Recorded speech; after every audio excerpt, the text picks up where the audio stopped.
Well, ever since he was 5 years old, Dan Bremnes would watch musicians on stage and dream of one day doing the same thing. Well, fast forward a couple of decades, and Dan now has released his first full-length album entitled Your Strength, which received a Covenant Award nomination for Modern Worship Album of the Year. He's a frequent voice on Christian radio, and he joins us now. Dan, welcome to 100 Huntley Street. Thanks. Dan. It's great to be here. Good to have you. Now, you're a Canadian boy. Yeah, you betcha. You're BC from boy. Yeah. BC boy, the West Coast. Born and raised out there? Yeah, born in Kamloops, raised in Salmon Arm. And it was a PK, a pastor's kid family, right? Yeah. So how was that for you? Well, I mean, it was different than maybe some other, kids the way they were raised. At school, people I'd be known as Dan the PK. So, but I mean, it was good too. Like, just had a really good experiences in the church. I know some people had bad experiences, but my experience was great, and my parents were amazing. And my dad's still pastoring today, and just doing an awesome thing there in Salmon Arm with the church. And so, yeah, I have no complaints. But so you never had one of those rebellious periods like a lot of PKs do, where they just say, you know what, I'm going to go sow my wild oats, or did you? Yeah, I maybe had a little bit of one of those. If you talk to some of my teachers or some of the people at the church, they might say that, yeah. But yeah, like when I was going through school, I didn't totally take God and all that seriously, although I always loved God, knew who God was. He just went through that stage where I kind of wanted to try things out and just never really kind of committed, So. Yeah, I guess a lot of people who are raised in the church, they have to come to a point of, okay, I've been raised and I've been told all this stuff, and at some point you have to realize it, make it your own and say, Yeah, well, everyone does, don't they? Yeah, exactly. So when in your life did it really come to a point of getting serious with God? When I was about 18, just as I was graduating, actually. And it just, a few things happened in my life, and I really just kind of focused on God and just thought, I've got to do this. Like, like you were saying, you kind of hear it all and you know it all, but there comes a point where it just has to be real to you. And I really had to reach out to God just through some stuff that was going on, and just reached out to him and found that he was there, and he was wanting to be a part of my life, and he did have plans for my life. And God's less about, just after we die in eternity. He's about now. Like, he has so much right now. And just tapping into that and realizing that God was there and he wanted to do stuff, and it was awesome. And it was just such a blur, such a journey, such an awesome journey when I just let go and gave everything to God. So. Well, let's hear some of that journey then. Like, how did God start to lead you, and what places did you start? You really had a trip. There was a Youth with a Missions That's trip right. that was pivotal. Yeah, that's true. Just after I graduated, actually, I went to Australia and suffered for Jesus there. It was pretty awesome. I went on a surfing DTS, and I met some of the best friends of my life, and still keep in touch. We were just actually back in Australia just a few months ago, visiting some great friends and my YWAM leader. So you said DTS, someone... Sorry, Discipleship Training School. Okay, so it's like a 6-month thing where you learn about the Bible, you learn about God, and then that's for about 2 months, and then for 2 or 3 more months you go out and you do a mission. And we went to Indonesia and Japan and worked with some of the local people there, and I mean, the whole experience was just amazing. And it was cool because I got taken out of my surroundings that I was used to, and just somewhere totally different, out of my comfort zone, and just dealing with things that I just had to deal with. So it was really good, and it was just a really foundational time for me.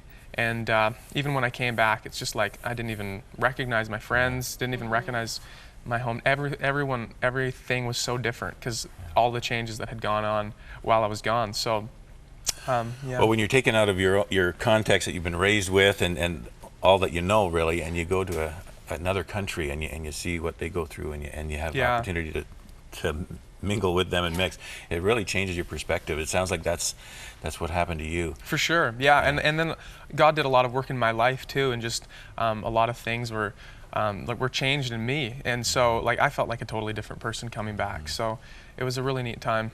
Now we know that in 2006, I believe, something happened in your life that really was tragic, and you had to really do deep heart business with God then. What happened?